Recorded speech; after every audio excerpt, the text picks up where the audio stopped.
dans le Chelek He Ben Aknani. Je ne l'ai pas fait cette année, je ne l'ai pas en tête là. Peut-être il y a longtemps que je l'ai fait. Oui, on voit que Dina elle change de. Elle était sœur de Shimon, après elle devient, une fois qu'elle a été violentée par le Aknanien, elle devient Sifra, et après elle repère, elle redevient une femme normale. C'est ça. Je comprends comment ça se passe ce changement comme ça. Des notes. Il y a plus de notes que de fois, le Kohen. C'est une pause.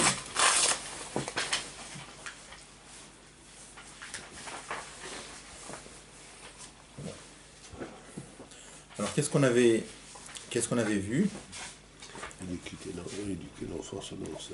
On a vu que ça commence avec Hanoch Lenar al Pidako Gam Kiaskin le Yasson Mena, éduque l'enfant selon son chemin, et même lorsqu'il vieillira, il ne s'en écartera pas. Le Pshat Saint, je dis, dans les commentateurs, explique qu'est-ce que ça veut dire, éduque l'enfant selon son chemin. Ça veut dire que quand on éduque un enfant, il faut tenir compte des capacités de l'enfant. Et ça doit être adapté à chaque enfant. Et c'est ce qui fait que même puisqu'on lui a enseigné avec une façon qui est adaptée à son niveau, ça va rester tout le temps. L'Admor Azaken traduit le verset différemment. À cause de ça, il pose une question. Il traduit le verset « Éduque l'enfant alpi darko » selon son derech à lui. Donc on a l'impression, même si c'est pas tout à fait le derech complètement amiti, et qu'est-ce qu'on va gagner? C'est que même quand il va vieillir, il va pas s'en écarter. Donc l'Admor Azaken demandait la question, alors si le derech dans lequel tu l'éduques c'est son derech à lui, et c'est pas le derrière qui est complètement amitié, alors qu'est-ce qu'on gagne que quand il va vieillir, il va pas s'en écarter. Bon. Donc on a mis la question de côté. On avait commencé à expliquer que on avait amené une akdama en disant il est connu que la source, le shoresh de Avodat Hashem et le yesod, la base fondamentale de Avodat Hashem, c'est l'amour de Dieu et la crainte de Dieu. Pourquoi? Parce que l'amour de Dieu, c'est le shoresh et le yesod, c'est la racine et le fondement des mitzvot positives. Et la crainte de Dieu, c'est le shoresh et le yesod des mitzvot négatives. Dans les pays, il y a la différence entre shoresh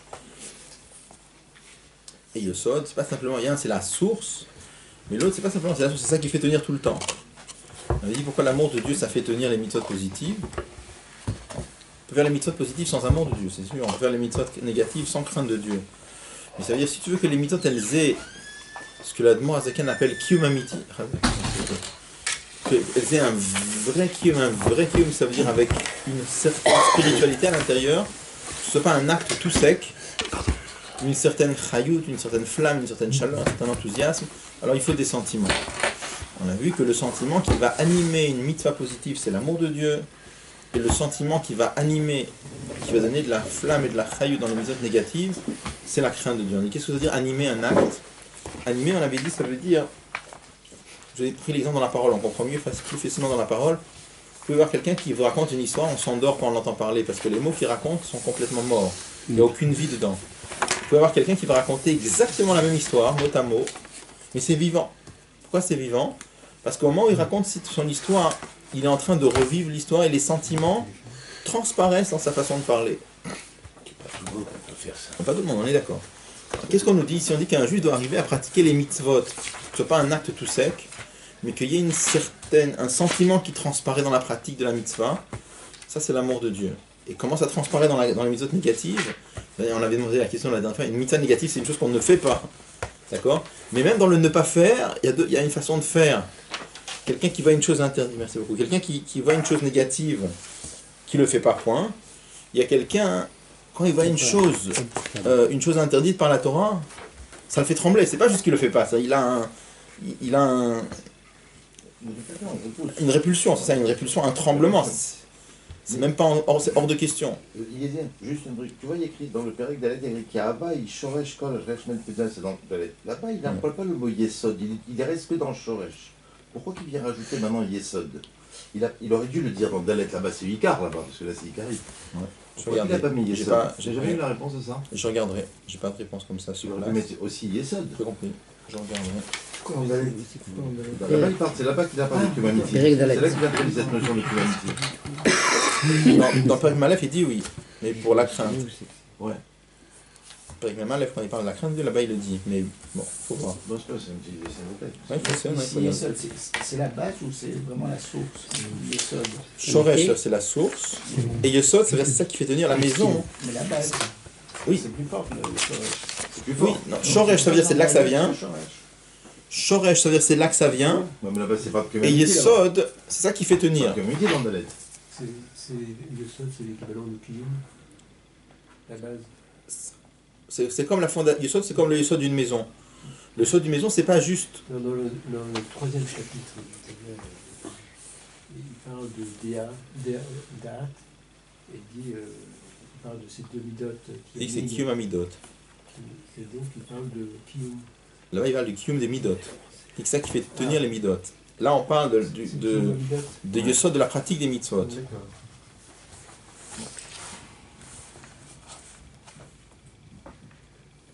Après, on avait vu dans la parenthèse, il dit que dans la mitzvah de Chinour est inclus aussi les mitzvot positives. C'est-à-dire que le Chinour, c'est pas simplement la Frouché Meisura, qu'on doit, la Zergodolim Alaktanim, que les grands doivent faire attention que les enfants ne fassent pas des choses interdites. On doit aussi apprendre aux enfants à faire des choses positives, à faire les mitzvot positives.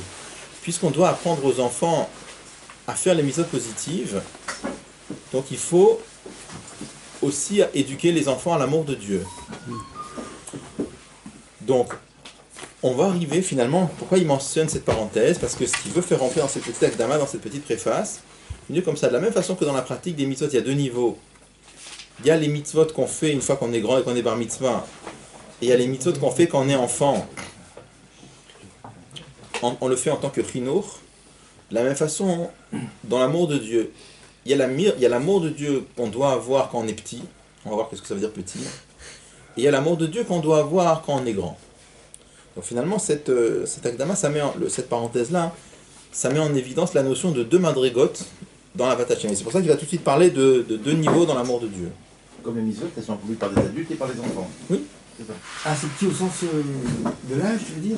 Quelque chose Dans le Shulchan Aruch, là-bas, on parle de l'âge, quand on parle des mitzvot, mais dans l'amour de Dieu, dans le sens spirituel. C'est ça. D'accord?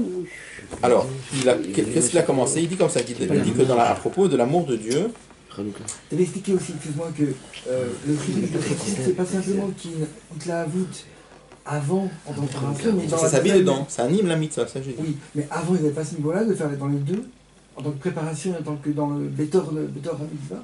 Je n'avais pas le feu intérieur. Je sais pas si les gens ils avaient pas. En tout cas, on voit que les liens de Avat Hashem, c'est pas quelque chose de pas chute. On peut beaucoup se tromper sur le lien de Avat Hashem. C'est quoi se tromper, ça veut dire? Bah, il y a beaucoup de gens, par exemple, je sais pas. Quand on apprend Chassidut, par exemple, on commence à voir que les choses. On parle de choses très très très profondes. Il y a des gens qui s'imaginent que prier avec Havana, ça veut dire, je sais pas, tu fais des choses, fermer les yeux, crier fort. Peut-être ça aide à la Kavana, mais c'est pas ça la Kavana, c'est ça que je veux dire. Quand il y a des gens qui, par exemple, qui peuvent crier très très fort, et en criant très fort, ils sont pris par une espèce de. Ils s'imaginent par une espèce de sentiment. C'est vrai que quand tu cries fort, ça te prend dans quelque chose, mais ils s'imaginent que c'est la Kavana. C'est pas ça la Kavana du tout. En Chassidut, on dit que ça c'est Chitsoniut de Chitsoniut de Chitsoniut. Ça, on n'a même pas commencé à toucher la profondeur là. Bien chav, on appelle ça. Comment? Dis bien chav. Oui. Non, je veux dire, attention, on ne juge pas des gens que Dieu préserve, on ne juge pas des gens, parce que, je veux dire, des gens qui essayent de faire ça, il y a une certaine recherche de leur part, donc ces gens qui recherchent la vérité. Mais ce que je veux dire, ceux qui n'ont pas eu la chance encore de pouvoir apprendre Chassidut, bah, ils ne savent pas comment chercher, quoi. Il y a une recherche là, par exemple, les gens ils demandent, c'est de quoi prier avec Havana? C'est pas shoot.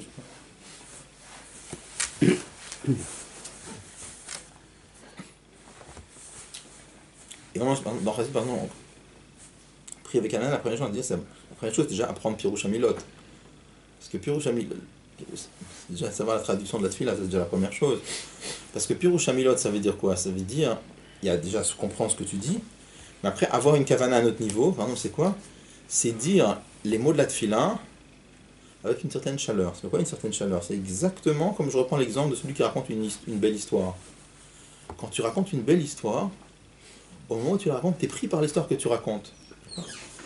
Eh bien, la même chose quand tu es en train de prier et que tu comprends Pirouche Hamilot, et surtout quand tu as appris des mamarim de Chassidut qui expliquent un petit peu qu'est-ce que c'est que Pirouche Hamilot, tu sens comment la prière elle te porte. Tu racontes la prière avec flamme, d'accord? Avec flamme, c'est un peu rapide. Hein. Comment? Avec flamme, je pense que c'est un peu. Je te parle pas. Là, on va parler du niveau de Avat Hashem, tu vois. Mais déjà, je te parle avant le niveau de Avat Hashem. Dire la tefila avec flamme. Il y avait un chassid qui disait que il dit pas sûr une chose que tu vas quand tu vas dans les écoles, par exemple, une des choses les plus difficiles, c'est faire prier des enfants. Faire prier des enfants qui sont pas très très motivés, c'est une des choses les plus difficiles parce que les pauvres gosses, on leur demande de tracer pendant une demi-heure ou plus à lire des textes qui les embêtent profondément et c'est très très très très très difficile et on peut pas leur en vouloir, attention, d'accord. Bon, mais quand tu as eu la chance d'apprendre un peu Pirouche Hamilot et d'apprendre un peu des mamarim de Chassidut Solfi, tu vois pas juste ce que tu as envie de dire, c'est merveilleux ce que tu as envie de dire. Ça te prend complètement et c'est déjà rien que tu dis la tefila, les mots de la tefila. Donc il y avait un chassid qui disait c'est un plaisir de prier. Oui, non, mais Hein? sans être. C'est pas la personne, mais c'est une notion complètement personnelle. Complètement. C'est trop vite aujourd'hui. On fait un livre entre une demi-heure, ça n'existe pas, ça. Moi, j'y crois pas, ça. Moi, je ne suis pas de la poésie. Je te parle pas de poésie. Je te parle pas de On poésie. peut pas en une demi-heure. C'est impossible. Alors je te dis pas tous Tu les peux jours, pas ça créer fait. une demi-heure. Mais comment tous les jours? Il n'y a que Shabbat à la limite. Bah, Shabbat matin, c'est déjà pas mal. Attends, une demi-heure, on finit tout là. Shabbat matin. C'est déjà. Il faut pas se. Je sais pas comment. De mentir, c'est pas très bon, moi, je trouve. Parce que c'est vrai dans le Torren, c'est vrai. Mais dire quand même qu'on arrive à avoir une cabana le matin du dimanche au matin, c'est difficile. Je t'ai pas dit du dimanche matin, il y a par ça, il y a encore autre chose. Comment? Tu peux choisir une chose que Rabbi avait dit à quelqu'un plusieurs fois, il y a eu plusieurs choses. Par exemple, que ça peut être un paragraphe de la tefila comme ça. Pas toute la tefila, admettons, un paragraphe. Peut-être.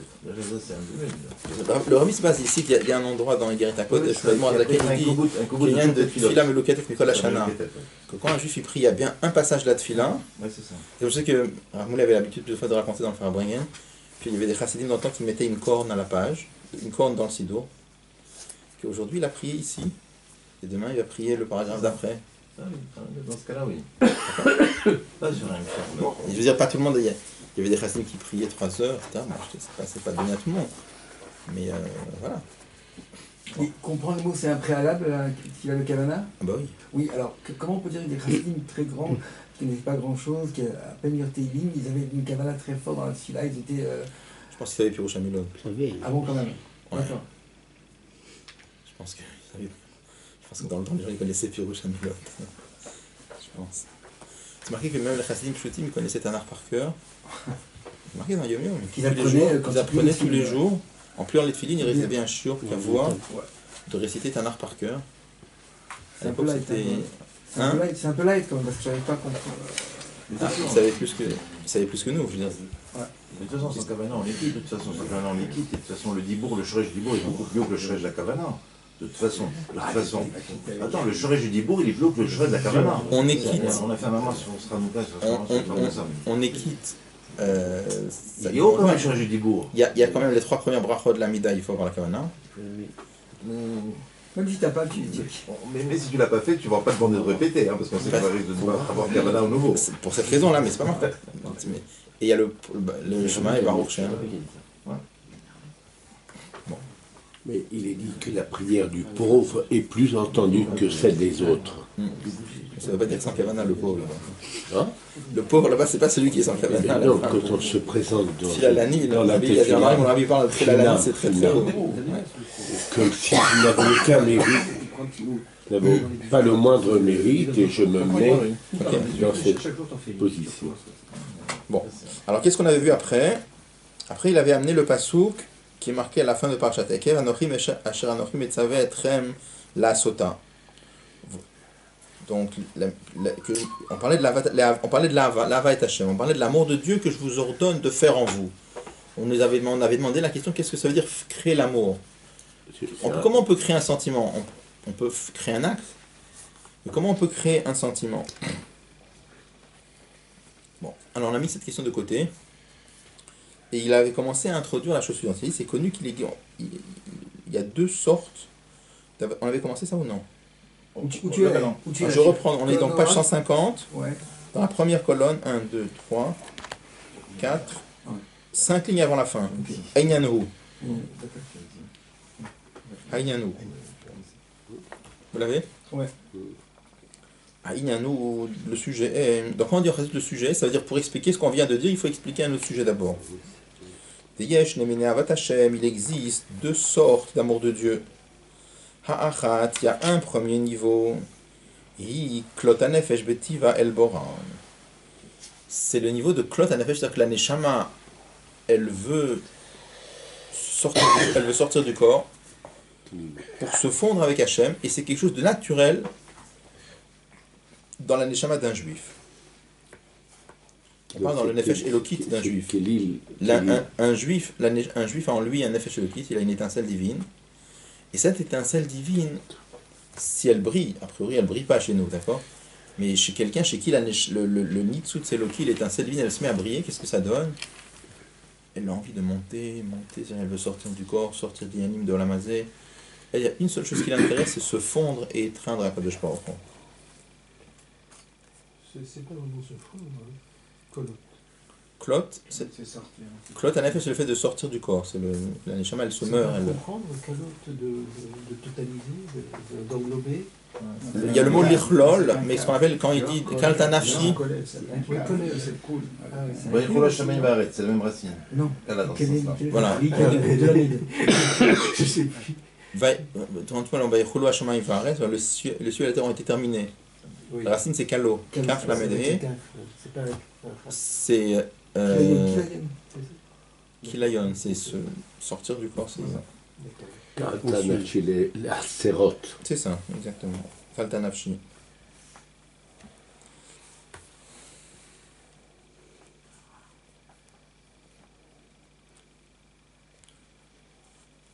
Kashet, Itgaber, Nefesh Asichlit, Alachomer, Betashpilo, Betachneyum. Et ça, c'est lorsque le Nefesh Asichlit, c'est l'intellect qu'il y a dans le Nefesh, arrive à dominer la matière et l'abaisser. Tarte Amotamo Souzel, Azai, alors, Titlahev, Titlahet, Beshalhevet, Aolamelea. La Neshama va s'enflammer. Je ne sais pas quelle différence entre Titlahev et Titlahet. Tous les deux, ça veut dire s'enflammer. Il y a certainement une nuance, mais j'ignore la différence. Donc elle va s'enflammer, d'une flamme qui monte toute seule. Vetagel vetismach, et elle va se réjouir. Bachem osa, en Hachem, son créateur. Vetitan egal Hachem, elle va avoir un plaisir de Dieu. Tanug nifla, d'un plaisir merveilleux. Donc lorsque la Neshama, elle arrive à briller, qu'est-ce qui se passe? À mettre de côté toutes les choses matérielles. La Neshama, elle a à ce moment-là un plaisir énorme de se fondre et de s'unifier avec HaKadosh Baruch Hu. Vazochin, le Malata Avarabazou, et les gens qui méritent d'avoir ce niveau d'amour de Dieu, ce sont les gens qu'on appelle les tzaddikim. Qu'est-ce comme il est écrit, Simchut tzaddikim Bashem. Réjouissez-vous les tzaddikim dans Hachem. Donc ce niveau d'amour de Dieu, de soif de Dieu, avec plaisir, ça c'est quelque chose qui existe potentiellement dans la neshama de tous les juifs. Mais a priori, la grande majorité des juifs ne sont pas prêts à ce que cela brille en eux. Les gens chez qui sont zorés, qui méritent d'atteindre ce niveau-là au point que ça brille en eux, ça c'est ce qu'on appelle tzaddikim. Alors maintenant il explique pourquoi c'est pas donné à tout le monde a priori. Parce que pour arriver à cela, pas tout le monde mérite une chose pareille. Parce que pour arriver à cela, il faut d'abord avoir un raffinement de la matière énorme. Il faut arriver à raffiner énormément le corps. Et il faut connaître beaucoup de Torah. Et il faut avoir beaucoup de mitzvot. L'iskot le neshama eliona, pour arriver à avoir un niveau supérieur de neshama, chez le malam et madrigat ruach, qui surpasse le niveau de ruach, le nefesh, comme c'est marqué dans Rishit Chochma, Sharava. Qu'est-ce que ça veut dire? On explique globalement que dans la neshama qui s'habille dans le corps, il y a trois niveaux, qu'on appelle nefesh, ruach neshama. À quoi ça correspond ces trois niveaux-là? Nefesh, c'est plutôt la partie de la neshama qui s'habille dans la vie matérielle. On parle dans l'âme divine. Donc il y a une partie de la neshama, de l'âme divine qui s'habille dans le nefesh abamit, qui s'habille dans l'âme animale, donc dans l'ego, le moi de chacun d'entre nous, et qui fait vivre le corps. Ça, c'est la madriga de nefesh. Ce niveau de nefesh, tout le monde l'a. Après, il y a le niveau de ruach. Ruach, ce sont les sentiments. C'est quoi les sentiments? C'est des sentiments complètement divins, c'est-à-dire c'est l'amour de Dieu et la crainte de Dieu. Et après, il y a neshama. Neshama, c'est plutôt l'intellect. On voit dans le Zohar, c'est le Zohar qu'on dit quand on est sur le OL.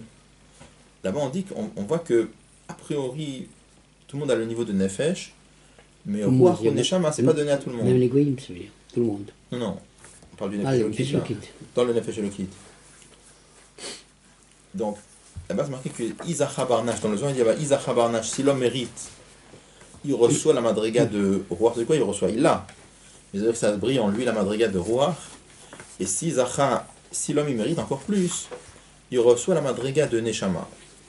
Donc là, il nous explique, l'Admor Zaken explique que pour avoir ce niveau d'Avat Hashem, Klot HaNefesh, qui existe chez les tzadikim, il dit pourquoi ça existe chez les tzadikim? Parce que ça c'est lié à la madriga de neshama. Pourquoi c'est lié spécifiquement avec... Pourquoi c'est lié spécifiquement avec la madriga de neshama? Alors, dans les biurim, il rapporte qu'il y a un biur de Rabbi Hillel Paritcha sur ça. C'est intéressant. Rabbi Hillel Paritcha. Le Rabbi précédent a écrit dans une de ses sikhot que quand on lit les ktavim de Rabbi Hillel Paritcha, il dit on sent dans chaque ligne comment il avait Ava Betanogim. Comment il avait un amour de Dieu avec plaisir. C'est un bon.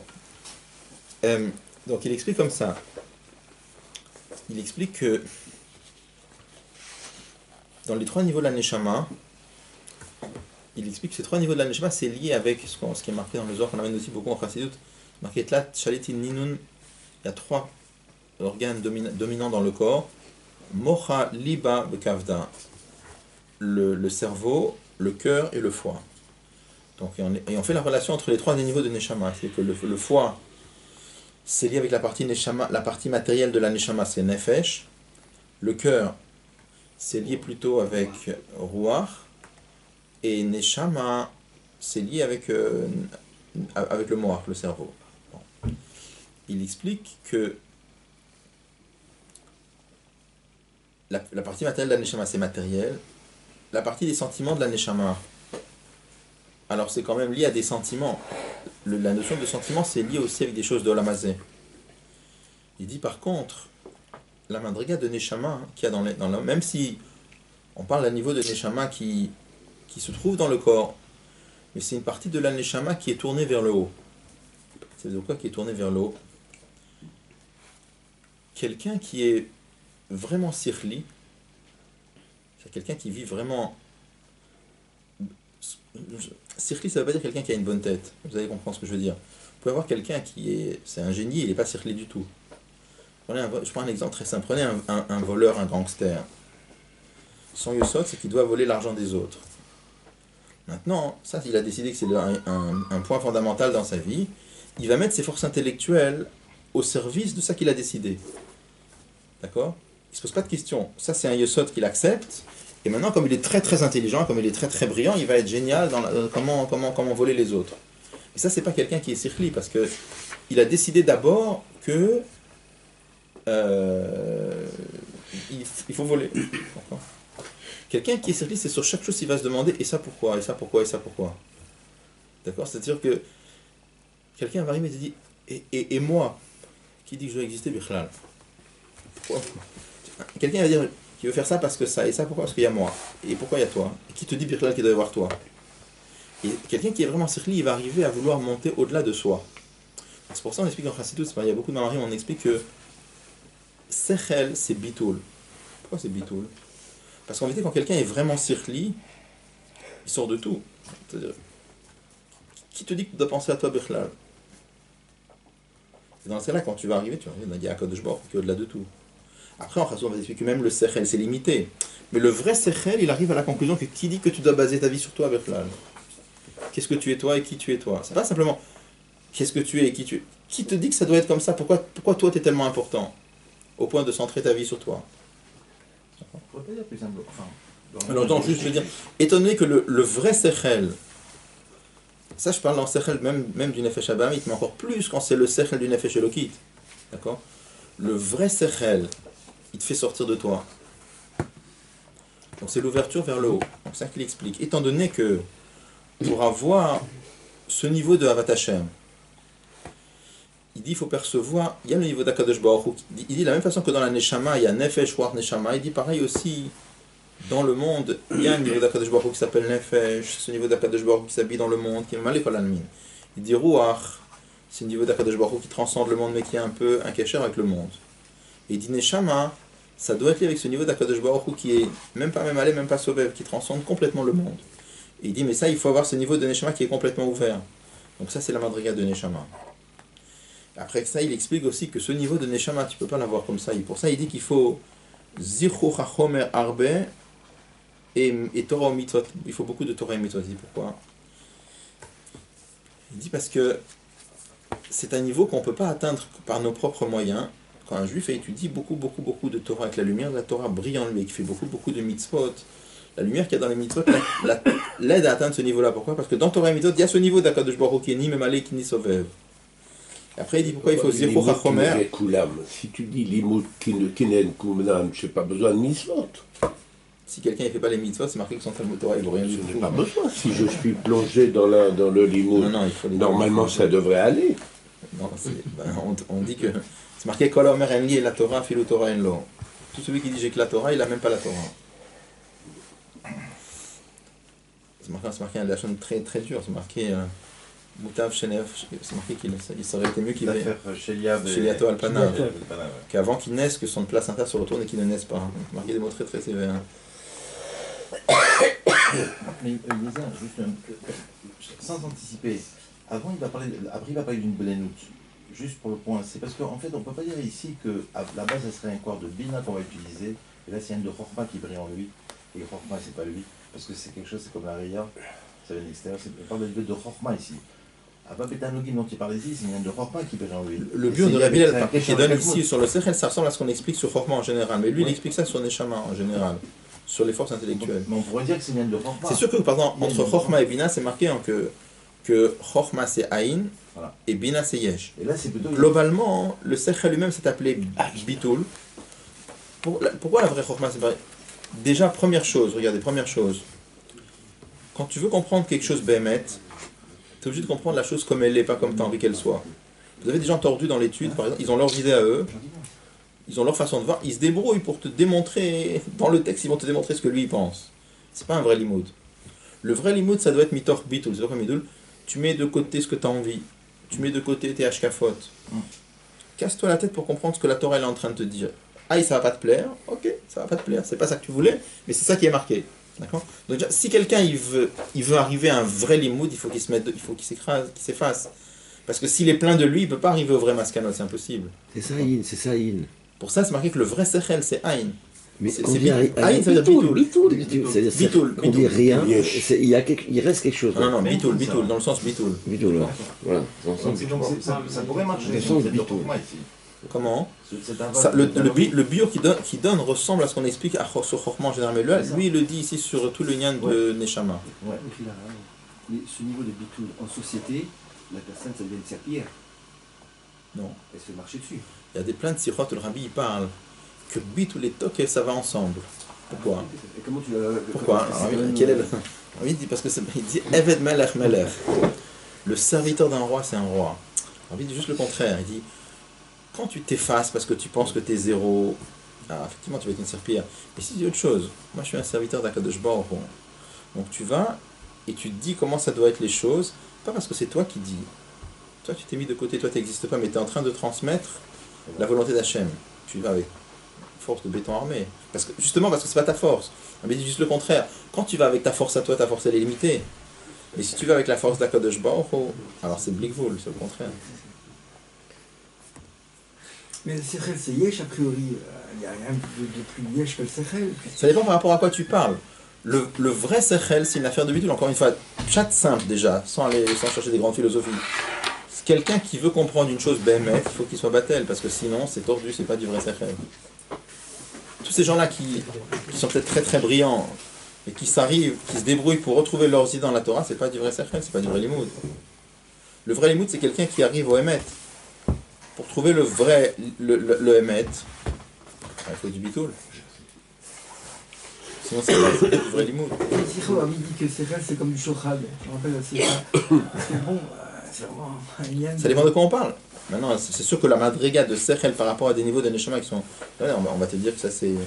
Même encore une fois, par exemple, Chochma et Bina, il y a beaucoup d'endroits où on dit que Chochma c'est Bitoul et Bina c'est Yesh. Ça dépend de quoi on parle. Ça dépend de quoi on parle. Le haïm qu'on parle dans Exilio, c'est pas le même haïm qu'on parle dans le haïm qu'on dit dans Exilio, c'est-à-dire il n'y a rien. Oui, non. Là, il n'y a rien du tout. Ouais. D'accord. Là, c'est tout. Donc en résumé, qu'est-ce qu'on a vu? On a vu ici un premier niveau de Havat Hashem, un niveau de Havat Hashem qui vient parce que la Neshama elle brille, mais ça c'est pas donné à tout le monde. Ça c'est le niveau de Neshama. Et donc ça c'est quelque chose qui brille chez les tzadikim. Mais c'est pas un ridouche. Un ridouche dans quel sens? C'est pas l'homme qui l'a créé, elle existe en chez lui. C'est ça. C'est pas quelque chose que l'homme a créé. Il n'a rien créé. L'homme a rien créé. On l'a juste permis qu'elle se dévoile. Mais pour que ça permette de se dévoile, je vois le. Il dit Tsarir les zichor. Agouf harbe meod. C'est-à-dire que nous on a que Nefesh quoi, c'était encore. A priori, ouais. Et encore. Mais encore une fois, même dans Nefesh par exemple, c'est marqué que les trois englobent les trois. C'est-à-dire que même dans Nefesh, il y a Nefesh War Neshama. D'accord? C'est pas que Nefesh, il n'y a rien d'intellectuel dans. L'intellect que nous on a, c'est un intellect qui est très très faible par rapport à des gens qui ont Madrigat Neshama.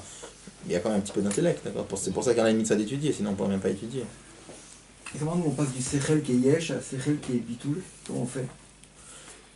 Ben, je veux dire, le lien de chercher la vérité, toujours quand on apprend Chassidut, déjà ça réveille la Neshama et ça t'aide à chercher le maître, parce que tu as dans l'étude, tu as beaucoup de gens par exemple, qui ils étudient, ils ne cherchent pas forcément le maître. Après, c'est un travail qu'on doit faire. Très très souvent, par exemple, il va arriver que regarde, par exemple, quand tu as deux personnes qui étudient une Gemara, il y en a un qui va faire un faux pshat. Ça peut arriver très souvent. Ça peut arriver à tout le monde. Et l'autre, il va lui montrer le vrai pshat. D'accord? Bon. Il y en a un qui va facilement accepter, et l'autre qui ne va pas facilement accepter. De quoi ça dépend? Alors, de quoi ça dépend? Et ben ouais, il y a des gens, par exemple, que quand on va leur montrer qu'il s'est trompé dans le pshat et qu'on va lui donner le vrai, il va être vexé presque. Il y a un autre, c'est justement, il va le remercier. Merci beaucoup. J'ai fait une erreur de pshat, tu m'as été ma amie d'Alaïmet, tu m'as fait savoir la vérité. Alors ça, c'est des madrigotes, tu vois, est-ce que la personne, elle est battelle ou pas battelle? Selon qu'elle est plus battelle, il va accepter plus facilement qu'on le reprenne. Si quelqu'un, il prend qu'il est infaillible, il s'imagine qu'il est infaillible, et dès qu'on va lui trouver une erreur, il va se vexer. Mais c'est un travail, ça, c'est... Peu importe. Même si quelqu'un, il est comme ça, il doit se travailler pour s'améliorer et monter. Monter, ça veut dire être de plus en plus battelle.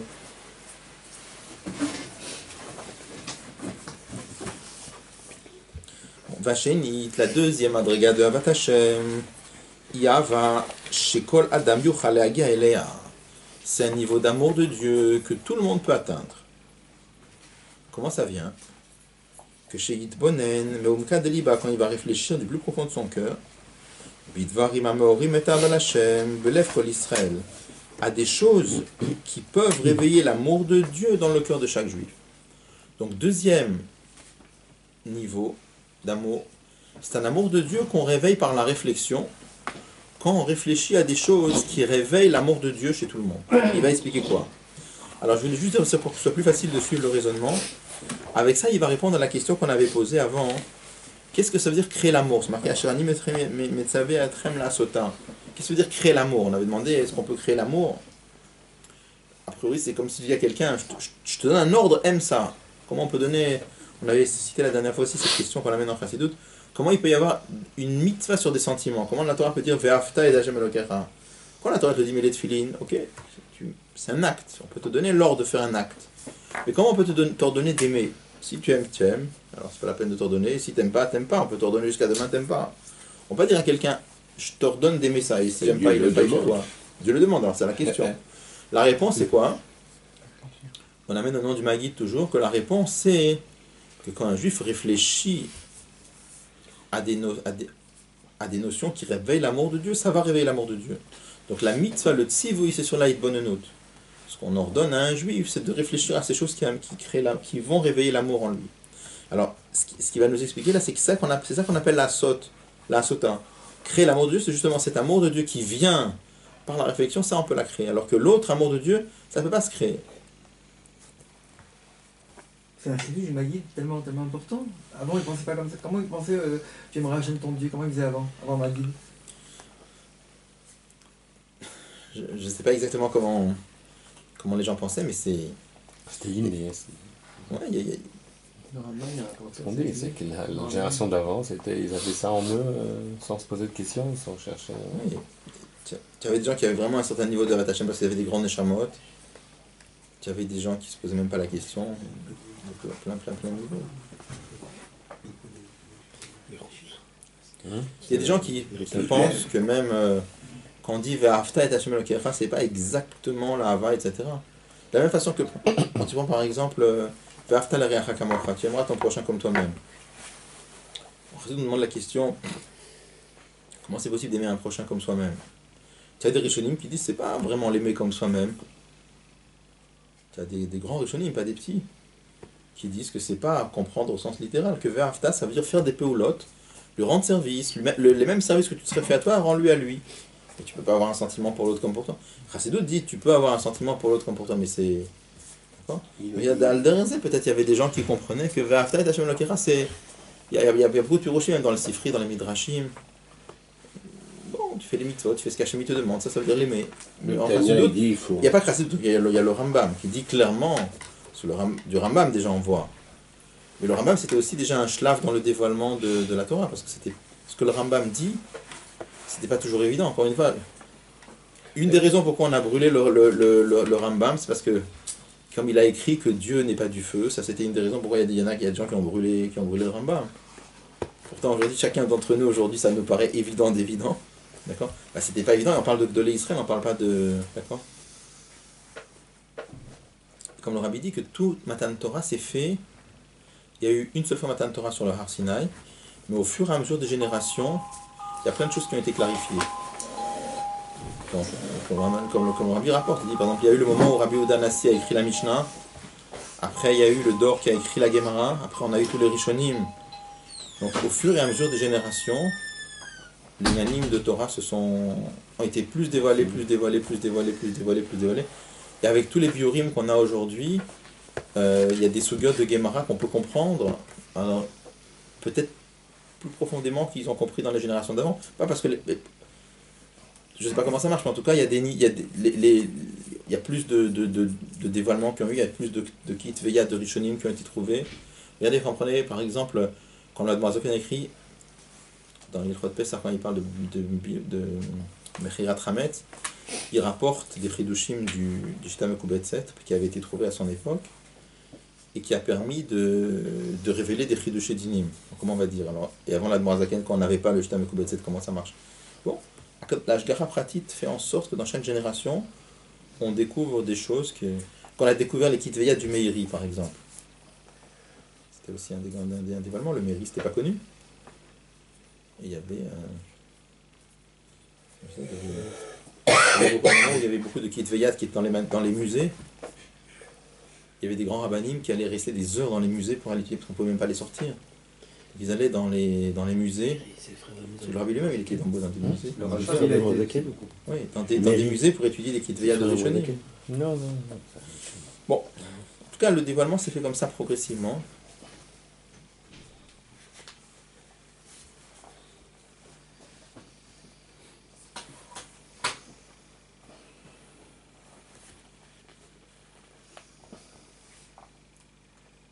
Bon, donc là, on va parler de ce deuxième niveau d'avatation dont on va parler maintenant, c'est ce niveau qui vient par la réflexion. Alors là, il va nous expliquer maintenant la réflexion qui amène la Avatachem. Il dit il va expliquer deux niveaux. Il va expliquer Derer Klal et Derer Prat. Un niveau de réflexion qui est général et un niveau qui est Derer Prat. Ça veut dire quoi Derer Klal et Derer Prat? On va voir, ça veut dire quoi? Derrière klal, ça veut dire un niveau de hitbonenut qui est à peu près identique chez tout le monde. Il n'y a pas tellement de chiloké madrigot. Et derrière prat, il n'y a pas tellement de différents niveaux. Et derrière prat, ça veut dire un niveau de hitbonenut qui est déjà adapté et qui est différent chez chacun.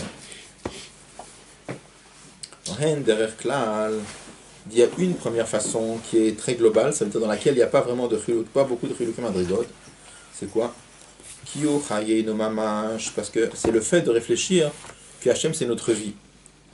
Vekasher ha-adam oev et nafsho vechayav, de la même façon que l'homme aime sa vie, car ainsi, Yavet Hachem, il va se mettre à aimer Hachem, kasher yitbonen veyasim el libo, quand il va se mettre à réfléchir, ki Hachem hu nafsho amitit, que Hachem c'est sa vraie vie. Vechayav mamash, et vraiment Hachem c'est sa vie. Comme c'est marqué dans le Zohar, al pasuk à propos du verset Nafshi iviticha. Dans le Zohar, il demande la question, c'est marqué Nafshi iviticha. C'est bizarre. Grammaticalement, on aurait dû dire Nafshi iftach. Mon âme te désire. Là, on dit mon âme, je te désire. Iviti, c'est je désire, le cha, c'est toi. Au train, d'accord?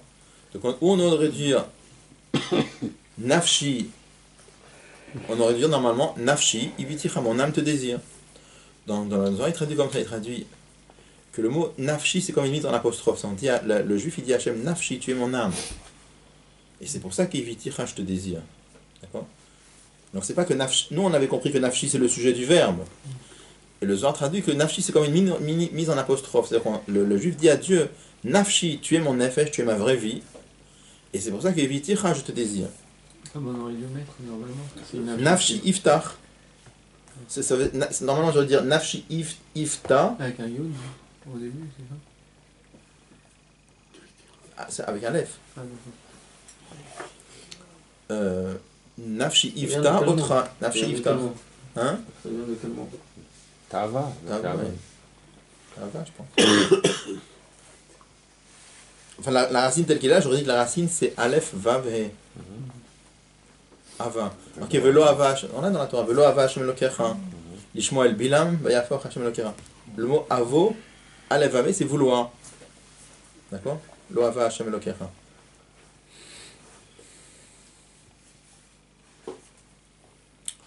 Donc, de la même façon que quelqu'un aime sa vie, c'est-à-dire qu'on est tous très très très profondément liés à la vie, et le désir naturel d'un homme c'est d'aimer la vie. Quand quelqu'un se met à réfléchir profondément au fait que Hachem c'est lui la vraie vie, alors à ce moment-là on aime Hachem. Vraiment dans l'Écoute à Marie, il explique que ce niveau d'amour d'Hachem il est un peu... il y a un aspect naturel, parce qu'on aime la vie naturellement, et ça s'appelle quand même un amour qui vient avec la réflexion. Pourquoi? Parce qu'il faut quand même réfléchir profondément au fait que Hachem c'est la vraie vie. Il faut s'imprégner de ça qu'on dit Bonenout. C'est pas juste réfléchir, Minasafa velachut. On peut réfléchir à quelque chose, mais la réflexion elle est loin de toi. Il y a des fois où tu réfléchis à une chose, où tu réalises que la chose elle te concerne pleinement. Et là ça devient une façon complète, une façon de voir les choses, c'est complètement différent. Donc ça c'est un premier niveau de Bonenout, réfléchir au fait que Hachem c'est notre vraie vie. Et ça, pourquoi il appelle ça Derer Klal? Parce qu'il n'y a pas vraiment beaucoup de Chiloké Madrigot, il n'y a pas vraiment de niveau dans ça. Pourquoi? Parce que notre façon d'aimer la vie elle est à peu près identique chez tout le monde. C'est difficile de dire qu'il y en a un qui aime plus la vie et il y en a un qui aime moins la vie. D'accord? La seule chose c'est à combien on va comprendre que Hachem c'est la vie. Il peut y avoir des Chiloké Madrigot un petit peu dans ça, mais le fait d'aimer la vie c'est à peu près identique chez tout le monde. Donc c'est ça, Derer Klal, pardon. Vehen derer prat, ou alors de façon prat plus particulière, c'est que là il y a des chilukim madrigot que chez Yavin Veyas qu'il bigdulato shel melech malchei amlach makadosh baruch hu, quand un juif va se mettre à réfléchir à la grandeur d'Hachem derer pratit, de façon pratique, c'est-à-dire chacun selon son niveau, kasher yuchal se'et vesichlo, autant que son sechel peut supporter, c'est-à-dire à combien chacun d'entre nous peut réfléchir à la grandeur d'Hachem. Là, il y a des chiluk madrigot, il va comprendre plus, il va comprendre moins. Mais tout le monde est capable de comprendre à un certain niveau la grandeur d'Hachem. Et même ce qui est plus que notre intellect, c'est-à-dire il y a ce qu'on comprend. Et des fois, on arrive à percevoir des choses qui sont au-delà de ce qu'on comprend. Et après avoir réfléchi à cela, il va se mettre à réfléchir à l'amour merveilleux à combien Hachem nous aime. Au point de descendre en Égypte. La nudité de la terre. Le Hotsi Nishmotei no Mikura Barzel pour faire sortir notre Neshama du creuset de fer. C'est-à-dire l'Égypte est appelée Kura Barzel. Qui sont les forces négatives que Dieu nous en préserve. Les Karveinu Elav pour nous rapprocher de lui. Uldavkeinu Bishmo Mamash et pour nous lier avec son nom, c'est pour nous lier avec sa lumière. Veushmo Echad lui et son nom ça fait un. Dehainu c'est-à-dire Shiromama no mitach litashif lut kadosh baruch hu nous a élevés du summum de la bassesse, ve'atuma et de l'impureté, l'etach kdusha vers le summum de la kdusha, ou gdulato il va vers sa grandeur, chez ein laket ve'tachlit qui n'a pas de limite, azayalo kumayim apanim el apanim comme un visage qui se reflète dans l'eau, titorer ava belev, l'amour de Dieu va se réveiller dans le cœur. Kol maskil de chaque personne intelligente, chaque personne qui réfléchisse. Umid bonen beinyanze qui réfléchit à cela, momka deliva du plus profond de son cœur. Léov et Hachem pour aimer Hachem, ava aza d'un amour très puissant. Les dafkabo pour se lier à Hachem, belev nefesh avec son cœur et son âme. Kumoshe idber bimkoma barichut comme ça va être expliqué. Barichut ça a déjà été expliqué dans l'écouté à Mariam. Qu'est-ce qu'il explique là-bas? Il explique le lien de Kemaim Apanim El Apanim, c'est-à-dire, il dit de la même façon, dans la suite du verset c'est marqué Kemaim Apanim El Apanim Ken Lev Adam El Adam. De la même façon qu'un visage se regarde dans l'eau, il voit l'image réciproque dans l'eau, ainsi est le cœur de l'homme pour l'homme. Ça veut dire quoi? Il dit quand on montre à quelqu'un qu'on l'aime, ça réveille chez l'autre un amour réciproque. C'est-à-dire quand on montre à quelqu'un qu'on l'aime, bah, ça fait que l'autre il va t'aimer aussi. Ça c'est une chose que l'Admor Azaken explique dans le pasuk. Et il dit quand on réfléchit à l'amour d'Hachem, à combien Hachem nous aime, il dit comment on voit qu'Hachem nous aime. Hachem est descendu, comme il dit là-bas, il dit comme ça, il donne un exemple. Il dit c'est comme si par exemple, imaginez un melech, un roi de chair et de sang, qui est gadol, va dire qui est très très très puissant, et qui vient à la maison chez un paysan. Un homme très très très simple et qui rentre chez lui à la maison, qui lui rend visite et qui l'enlace et qui l'embrasse. Il va être très très très très touché de cette marque d'amour que le roi vient lui faire ici comme ça.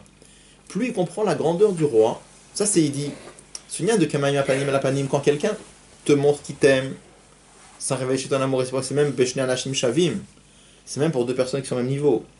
Quelqu'un, toi t'es simple et l'autre il est simple, et l'autre il te montre qu'il t'aime, ça réveille juste un amour réciproque. Il dit mais à plus forte raison, si celui qui te montre qu'il aime, c'est quelqu'un d'un niveau extraordinaire, c'est un grand roi, Melech Gadol va dire, et le roi il vient chez toi à la maison et il te montre des marques d'amour incroyables, tu vas être touché à un point, ça va réveiller chez toi un amour réciproque incroyable. Donc l'Admor Azaken dit là-bas, il dit que quand on réfléchit au fait qu'Akadosh Baruch Hu est venu nous chercher en Égypte, on était plongé dans la Touma de Avodazara, dans Toumat Mitzrayim, il nous a sorti de Hervat Haaret, il nous a amené vers sa grande lumière, vers Matan Torah. Donc c'est plus que le roi qui vient dans la maison du paysan pour le sortir de ça, de là où il était, il l'amène à son niveau à lui. Bon, après là-bas dans Tanya, il explique. Tu expliques ça après même He, même Vav. Bon, après même Zain, il explique que cette idée elle est complètement d'actualité aujourd'hui. Pourquoi? Parce que tu vas dire, mais Yetziat Mitzrayim, ok, c'était en 2448, c'était il y a longtemps, nous on n'a pas vu ça avec nos yeux. Il dit, mais c'est pareil aujourd'hui. Pourquoi? C'est parce que quand tu fais une mitzvah, qu'est-ce qui se passe? Tu mets une paire de tefillon, tu étudies un daf de Gemara, qu'est-ce qui se passe? Hachem, il s'est habillé dans des choses matérielles. Et avec ça, il est venu te chercher là où tu es. Et ça veut dire que ta neshama, ton nefesh elokit, qui est enfermé dans un nefesh abamid qui est grossier, quand tu fais une mitzvah, et que tu te lis avec Hachem, qu'est-ce qui se passe? Ton Nefesh Elokit, il est en train de sortir du Galout, il est en train de sortir des Mitzrayim dans lequel il est. Il est en train de sortir des limites dans lesquelles il est, et il est en train de se lier avec Hachem.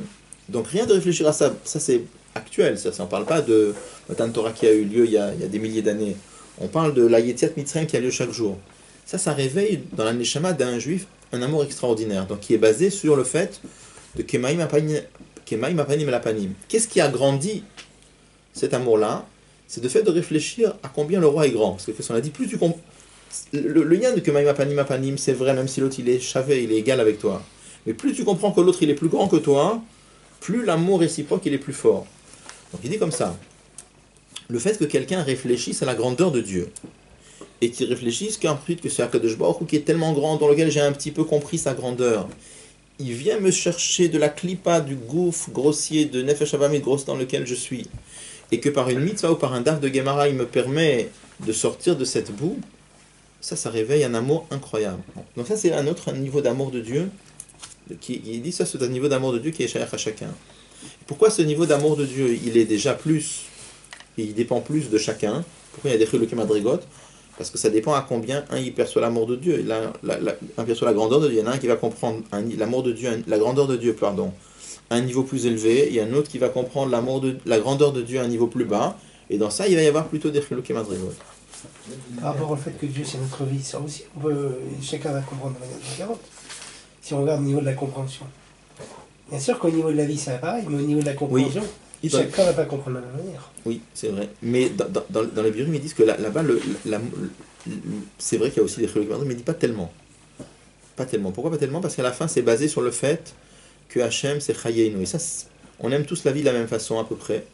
Il dit maintenant, ça dépend à combien un il va comprendre plus, à combien un il va comprendre moins. Mais ils disent qu'il n'y a pas autant de chilukim madrigot dans ça que dans l'autre. C'est pour ça qu'il... C'est lequel du plus fort de niveau? C'est celui-là? Cette réflexion-là ou l'autre? De réfléchir que Dieu c'est ta vie? Parce que finalement la vie c'est tout, c'est plus fort que tout. La deuxième est plus forte, non? Apparemment la deuxième est plus forte. Parce que la première elle ne fait pas faire misérot nefesh. Parce que plus tu aimes ta vie, plus tu aimes Dieu trop la deuxième non plus, hein, non, la deuxième elle peut t'amener misérot nefesh. Parce que pour le roi tu peux donner ta vie. Mais pour ta vie, comme tu t'aimes, il faut voir, parce qu'il y a des chilukim très très fins pour expliquer la ma'ala de chaque niveau d'avatage. Je ne vais pas dire de bêtises, donc il faut se replonger dans le Inyan. Pour voir dans les prakim, là-bas c'est expliqué. Mais je ne vais pas dire de bêtises, donc il faut revoir pour répondre. Pourquoi le Razaken n'a pas, je ne sais pas pourquoi, mais il y avait un amour qu'on appelle Kebarat Vishtela Batar Ave Veimé. Là c'est un amour qui est comme un amour d'enfant pour son père et son fils, qui est plus tivi quand même déjà, il est plus à notre portée. Parce qu'on a déjà des références, un enfant il comprend qu'il aime son père et sa mère. Or là il n'en parle pas du tout. Pourquoi il ne parle pas de ça? Comment? C'est une question pour ne parle pas de cet amour, qui est beaucoup plus proche de nous encore. Beaucoup plus que la réflexion. Il faut regarder. Je sais pas, il faut regarder. Là-bas, il a toute une route là-bas dans le Pérec, même Rette. Il faut regarder. Ça sera après, Memret, je crois. C'est même tête, je crois même. C'est juste dans cette partie-là. Il faut regarder. Je n'ai pas de réponse après, il faut regarder. Et cette première réflexion, là, dans ce qu'on a expliqué au début, c'est la voda de Tzadikim en fait. Celle-là, non? Dès le début, le premier niveau. Ah, le Klot HaNefesh. Oui. C'est la voda, non mais c'est pas Klot HaNefesh, c'est Klot HaNefesh par le Sérel. Donc c'est une voda en fait. C'est pas Messirut Nefesh. Ah non. C'est pas mais c'est Neshama, c'est pas un Yechida. C'est Neshama, c'est pas Yechida. Ce qui veut dire que c'est la voda de Tzadikim. Oui. On peut comprendre comment la Mourazaken, il a pensé faire c'est faire chez le Tzadikim. Avec ça, on peut comprendre. Tu développes une idée pareille, tu vas loin quoi. Non, je vois pas. Non, je comprends, mais je sais pas qu'est-ce qui était marqué dans cette chaîne Tzadikim. Non, mais l'idée là, parce que souvent je me suis posé la question qu'est-ce qu'il y aurait. On a aucune. C'est une idée quoi, c'est une idée qui commence quelque part quand même. Alors. Poitiers.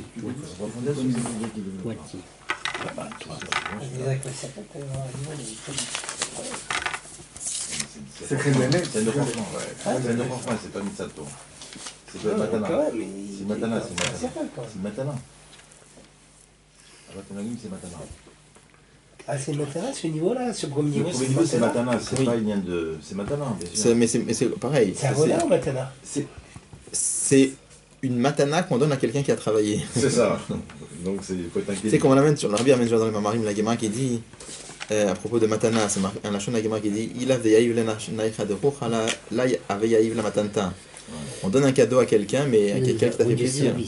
Quelqu'un qui t'a fait plaisir, tu donnes pas un cadeau à n'importe quel étranger de la rue. Tu donnes un cadeau à quelqu'un, hein, c'est pas un salaire, mais quelqu'un qui t'a fait plaisir, tu vas lui donner un cadeau. Alors, c'est ça.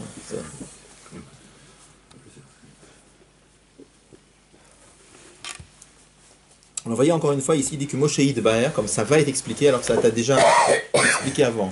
Donc, le Rabbi explique que le Admor Azaken a laissé une trace du fait que c'était monté dans sa pensée un moment de faire que Shara Yichud Amuna sera la première partie du Tanya et que l'Écoute Amarim sera la deuxième.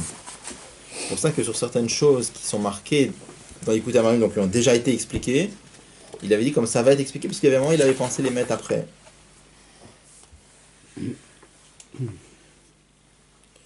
Il y en a Vazou, il dit le lien de cet amour de Dieu. Il a voulu la planter dans le cœur de chaque juif. Parashat ve'ata Israël. Dans la parasha de quand il dit là-bas ve'ata Israël, ma Hashem Elokecha, etc. Bepasuk, hein la Hashem Elokecha Hashamaim, u'shmei Hashamaim, rak be'avotecha Hashem, u'maltem, le'shivim nefesh ve'avta. Bon, en tout cas, il amène toute la paracha, il dit, et à la fin, il s'est marqué là-bas ve'avta. Ve'lachen siem tevarav, alavazu, asher anochi, metzave etrem la asota. Et c'est pour ça qu'il termine le passouk en disant que je vous ordonne de créer cet amour. Donc ça c'est l'amour dont on a... Là, il est en train de répondre à la question qu'on avait vue tout à l'heure. On avait demandé, qu'est-ce que ça veut dire créer l'amour? Si on aime, et si on n'aime pas, on n'aime pas. Comment on peut donner un ordre sur l'amour? Alors, la réponse est de dire, le tzivui, c'est sur la réflexion. Quand quelqu'un réfléchit à l'amour, à ces inanimes-là, hein, il va avoir l'amour de Dieu. Shi ava suya belev, c'est un amour qu'on peut créer dans le cœur. Vous voyez, il dit suya belev. Comment? En réfléchissant à des choses qui réveillent l'amour. Quand on réfléchit à des choses qui réveillent l'amour, qui créent l'amour, on pourra créer l'amour. Valzet sivakvar trila, et c'est sur ça qu'il avait ordonné déjà au début en disant elles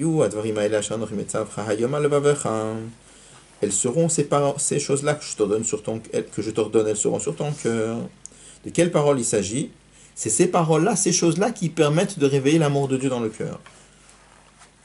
Grâce à ces choses-là, c'est grâce au fait de réfléchir à ces choses-là qui réveillent l'amour, Tavoleava et Hachem, tu pourras arriver à l'amour de Dieu, Kedeita besifri à la passe au Gzé, comme c'est mentionné dans le Sifri.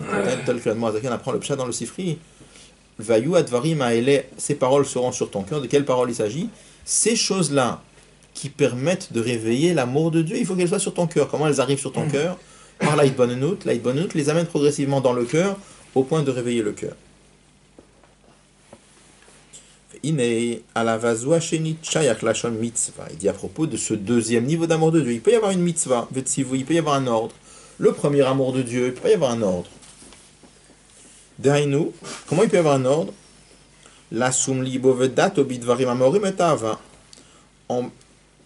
En prenant à cœur des choses qui réveillent l'amour de Dieu. Quand un juif réfléchit à ces choses-là qui réveillent l'amour de Dieu, à la fin il va avoir l'amour de Dieu. Par contre, le premier niveau d'amour de Dieu dont on a parlé tout à l'heure, c'est le cas chez les tzadikim. On ne peut pas parler de tzivouy là-bas. Parce que c'est quelque chose c'est pas quelque chose qui se crée. C'est quelque chose qu'on a.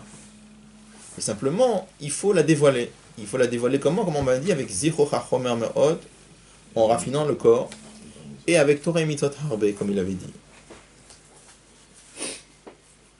Velo Od, il dit non seulement c'est pas question, c'est pas quelque chose qu'on peut créer. Et là, chez Matan Sraran Shel Tzadikim, mais c'est une récompense que Dieu donne au Tzadikim. Il dit bien qu'on donne le Tzadikim. Pourquoi on parle de Seigneur Tzadikim? Pourquoi il dit que c'est une Matan Sraran? Non, pourquoi Bichlal en parlait? A priori, on n'est pas concerné. Alors, dans la conclusion, ce qu'il va expliquer, dans la conclusion, on va voir que le bio qui donne de ça, ça concerne les tzadikim aussi. Mais pourquoi il nous en parle, je ne sais pas. Je ne saurais pas dire. Le Rabbi disait toujours que tout ce qui est, chaque mot qui est marqué dans Tanya, ça nous concerne. Mais là, j'ai pas vu de bio. En quoi? Donc on va donner un Sahara au tzaddik puisqu'il est né tzaddik. Il faut donner un Sahara à celui qui s'est approché du tzaddik. Qui est né tzaddik, ça veut dire quelqu'un qui n'est pas né tzaddik tout fait. Il est né avec un potentiel de devenir tzaddik, mais s'il est devenu tzaddik, c'est par son travail. Donc il doit être il a les prédispositions. Mais les prédispositions, il peut devenir un gangster aussi. Regarde Resh Lakish par exemple. C'était un tzaddik, il y avait un moment de sa vie, c'était un gangster. Après, il a fait tchouva. Mais le fait d'avoir un potentiel de tzaddik, ça n'enlève pas le libre arbitre. Quelqu'un peut très bien avoir un potentiel de tzaddik, avoir une grande neshama. Il a compris. Oui, mais il peut avoir une grande neshama et pas l'utiliser. Après, quand il l'utilise, il peut monter très très haut, mais ça ne lui enlève pas le libre arbitre.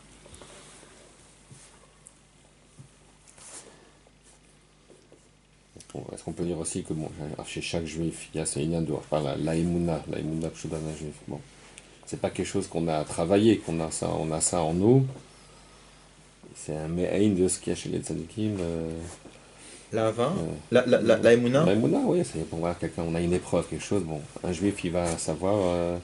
L'Aïmouna, je sais qu'il y avait il faudrait que je revoie, il y avait un biur du Rabbi sur ça, parce que on dit que Tanya s'appelle Sefer Shel Benonim, il dit même les niveaux de tzadikim dont il est question dans Tanya, par exemple, Perek Yud, Yud Aleph, Perek Yud, pardon, il parle des tzadikim dans Perek Yud, d'accord? On aurait pu se demander, bon, qu'est-ce que ça vient faire dans Tanya? C'est Sefer Shel Benonim. Le pshat simple, c'est comme il veut bien faire la différence entre qu'est-ce que c'est un Benoni et un tzadik, alors on va juste expliquer ce que c'est un tzadik. Mais du Rabbi, c'est machma que s'il explique ces madrigot-là, c'est que c'est shayach aussi. Bon, on peut un peu le comprendre parce que par exemple, il y a des endroits où il dit que chacun doit tendre. Il dit que chacun doit tendre vers la madriga de tzaddik. Oui. Il y a des exemples du Rabbi sur Sharfera. Pourquoi c'est marqué dans le Torah Sharfera? Parce que c'est pas notre. Le mamar du Rabbi. Ouais. Il y a une madriga de Avodat Tzadikim qui est shayach à chacun. Bon, alors. Non, pour répondre à cette question, je n'ai pas vu pour ici. Pourquoi on nous parle ici des tzadikim, en quoi ça nous concerne? Il faut chercher dans les biurim du Rabbi en vérité, parce qu'il n'y a pas. Il y a une libour aussi, il y a une qui vient se lever, te prendre. C'est ça, donc peut-être pour ça c'est cher. Mais c'est sûr et certain, le Rabbi dit toujours que tout ce qui est marqué dans Tanya, ça nous concerne, sinon le Rabbi ils n'auraient pas parlé. Après, comment, je ne saurais pas le dire.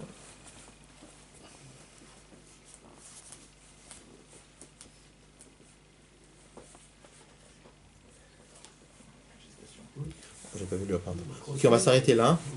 Donc, si Dieu veut, on a dit dimanche prochain. Oui, je m'excuse, j'ai perdu le groupe WhatsApp dans mon téléphone. J'ai changé de téléphone et j'ai perdu mon groupe WhatsApp. Si tous ceux qui sont intéressés veulent me donner leur numéro. Et s'il y a des gens par exemple, qui ne sont pas là et vous avez même leur nom auquel je ne pense pas, parce que j'ai pas perdu les numéros de téléphone, j'ai perdu le groupe. Donc je peux retrouver les numéros de téléphone. Si vous avez juste des noms qui ne sont pas là, auxquels je ne pense pas, de me les marquer. Par exemple, je pense à Yoshua Mergui, par exemple, qui vient. Comme il dit, les pièces d'un roi Rabbi Meir, on va retrouver.